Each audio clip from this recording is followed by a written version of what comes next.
നമസ്കാരം, ജന്മഭൂമിയിലേക്ക് സ്വാഗതം. സമൂഹത്തിൽ നിലയും വിലയും ഉണ്ടെന്ന് പൊതുജന മധ്യത്തിൽ ഒരു ഇമേജ് ഉള്ള ചില ആൾക്കാരുണ്ട്. ഭൂലോക ഉടായ്പകളായിരിക്കുമെങ്കിലും സ്വന്തം പ്രതിച്ഛായ അവർ എങ്ങനെയെങ്കിലും നിലനിർത്തിയിരിക്കും. എന്നാൽ അങ്ങനെയുള്ള തട്ടിപ്പ് പ്രതിച്ഛായ എങ്ങനെയെങ്കിലും നഷ്ടപ്പെട്ടു പോയാൽ പിന്നെ ഇവരോളം കൂതറകൾ വേറെ ഉണ്ടാവുകയുമില്ല.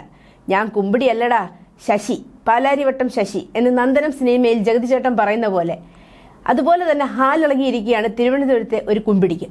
തെരഞ്ഞെടുപ്പ് റിസൾട്ട് വരുന്നത് വരെ മുണ്ടും ഷർട്ടും ഇട്ട് നാട്ടിൽ കാണുമെങ്കിലും റിസൾട്ട് വന്ന അന്നു മുതൽ ഡൽഹിയിലേക്ക് ചേക്കേറിയിരിക്കുന്നത് കൊണ്ട് തിരുവനന്തപുരത്തുകാരുടെ ശശിയും ഒരു ചെറിയ കുമ്പിടിയാണെന്ന് തന്നെ പറയാം. പാലാരിവട്ടം ശശി മോഡൽ എത്തിയില്ലെങ്കിലും രാജീവ് ചന്ദ്രശേഖർ ഇത്തരത്തിൽ കനത്ത തേപ്പ് തുടരുകയാണെങ്കിൽ അടുത്ത് തന്നെ പാലാരിവട്ടം ശശിയിലേക്കുള്ള ട്രാൻസ്ഫർമേഷൻ ഉണ്ടാകുമെന്നാണ് കേൾക്കുന്നത്. അതിന്റെ ചില ലക്ഷണങ്ങൾ കാണിച്ചു തുടങ്ങിയിട്ടുണ്ട്. എന്നാൽ ഇത്തവണ ശശി തരൂരിന് വേണ്ടി രംഗത്ത് വിചിത്രവാദവുമായി വന്നിരിക്കുന്നത് UDF തെരഞ്ഞെടുപ്പ് കമ്മിറ്റി ചെയർമാൻ തമ്പാനൂർ രവി നേരിട്ട് തന്നെയാണ്.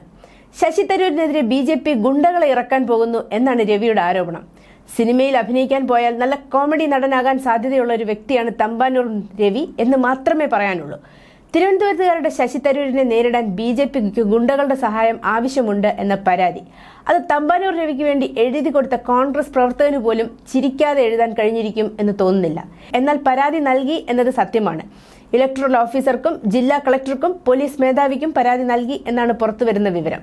തിരുവനന്തപുരത്ത് വർഗീയ സംഘർഷമുണ്ടാക്കാൻ BJP ശ്രമിക്കുന്നതായും ആരാധനാലയങ്ങളെയോ നേതാക്കളെയോ ആക്രമിച്ച് ഉത്തരവാദിത്തം ഇതര വിഭാഗങ്ങളുടെ മേൽ കെട്ടിവെച്ച് മുതലെടുപ്പ് നടത്താനുള്ള ശ്രമം BJP നടത്തുന്നതായുമാണ് പരാതി കൊടുത്തിരിക്കുന്നത്.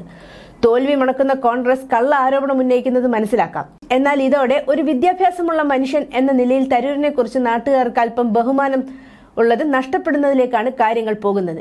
ഈ നിലവാരത്തിലുള്ള തറ കോൺഗ്രസ് രാഷ്ട്രീയ കളികളിലൂടെ അങ്ങനെയുള്ള എല്ലാ ബഹുമാനവും തരൂർ കളഞ്ഞു കുളിച്ചിരിക്കുകയാണ് എന്ന് പറയാതിരിക്കാനാകില്ല.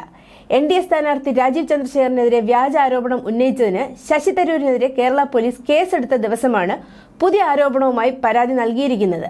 അതുകൊണ്ട് തന്നെ ഇത് എന്തിനെതിരെയുള്ള പ്രതികരണമാണെന്ന് വ്യക്തമാണ്. കേരളത്തിൽ മാത്രമല്ല ഡൽഹിയിലും ശശി തരൂരിനെതിരെ രാജീവ് ചന്ദ്രശേഖർ കേസ് കൊടുത്തിട്ടുണ്ട് എന്നുള്ള വിവരം ഏതാനും മണിക്കൂറുകൾക്ക് മുമ്പാണ് പുറത്തു വന്നത്. ഇതോടുകൂടി അടപടലം പൊളിഞ്ഞിരിക്കുന്ന തരൂരും കോൺഗ്രസ് സംഘവും എന്തെങ്കിലുമായി വരുമെന്ന് ഉറപ്പായിരുന്നു. എന്നാൽ ഈ നിലവാരത്തിലേക്ക് താഴുമെന്ന് ആരും പ്രതീക്ഷിച്ചു കാണില്ല. News desk, Janmabhumi.